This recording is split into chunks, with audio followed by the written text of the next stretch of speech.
on a deux cas de figure. On a le premier où le Nabi sallallahu alayhi wa sallam a évoqué que man jarra izarahu khuyala, celui qui laisse descendre son izar. Donc l'izar, c'est les sortes de pagne qui est porté, donc le vêtement, en dessous de la cheville, khuyala, hein, avec orgueil. Allah Azza wa Jal ne regardera pas cette personne le jour du jugement. On a un premier hadith par rapport à ça. On a un deuxième où le prophète sallallahu alayhi wa sallam a dit Ma asfal al-ka'bayn fa fin nar. Ce qu'il y a en dessous des chevilles, c'est au feu. Donc on a deux hadiths. Et les savants, lorsqu'ils expliquent ces hadiths, ils disent qu'on a deux cas de figure. On a celui qui fait cela par orgueil, et là c'est beaucoup plus grave, de laisser descendre son pantalon, ses vêtements par orgueil. Je parle pour les hommes, bien sûr. Eh bien, cette personne-là, Allah Azza wa Jalla ne la regardera pas le jour du jugement. Quant au deuxième cas de figure, celui qui le délaisse, qui laisse son pantalon, son vêtement descendre en dessous des chevilles, Allah, c'est ma asfal ka'bayn fa fin nar. Cette partie-là sera au feu.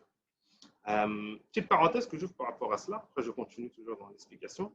Les savants disent que hadith al-wa'id, un hadith où il y a une sentence, où le prophète sallallahu alayhi wa sallam évoque une punition, ils disent que le mieux ce n'est pas de ne pas les expliquer, de ne pas apporter une explication. Hein.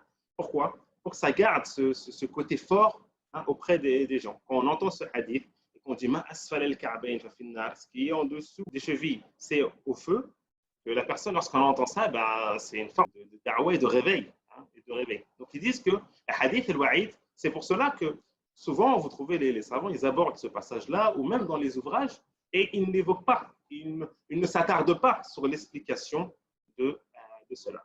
D'accord?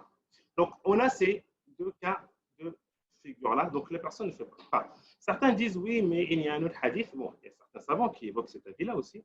Un autre hadith de Abu Bakr qui est venu voir le prophète, sallallahu alayhi wa sallam, et son izar, il descendait en dessous de cheville.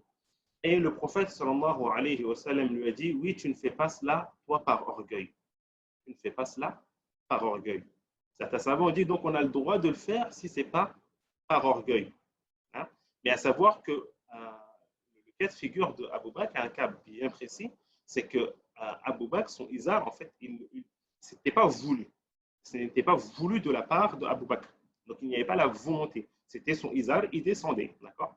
Donc ce n'était pas quelque chose qui était voulu par Abu Bakr, donc on ne peut pas utiliser ce hadith.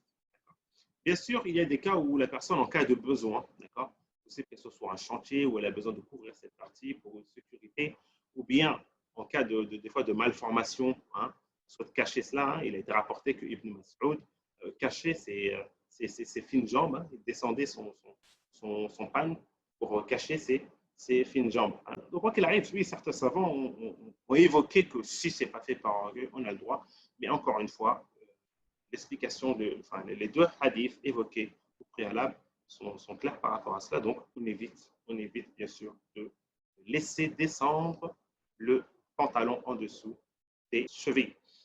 Certains savants disent aussi qu'il y a une sagesse derrière cela, c'est de fermer la porte tout de suite à l'orgueil, parce que ça, c'est peut-être un des moyens qui va emmener la personne à être orgueilleux. Je dis peut-être. Hein. C'est pas le cas peut-être pour tout le monde, mais c'est l'une des sagesses que les savants évoquent cela. Aussi, autre chose qui vient de me venir à l'esprit aussi, c'est que si on tolère et on dit oui, mais celui qui ne le fait pas par orgueil, il a le droit, bah, dans ce cas-là, on peut dire aussi que l'homme, il peut porter de l'or s'il ne le fait pas par orgueil. Il peut porter de la soie s'il ne le fait pas par orgueil. Et ces deux choses sont interdites, hein, pour l'homme. Donc, d'ouvrir cette porte, de dire si tu ne le fais pas par orgueil, tu as le droit, c'est ouvrir la porte à d'autres cas de figure, et là, on s'en sortira.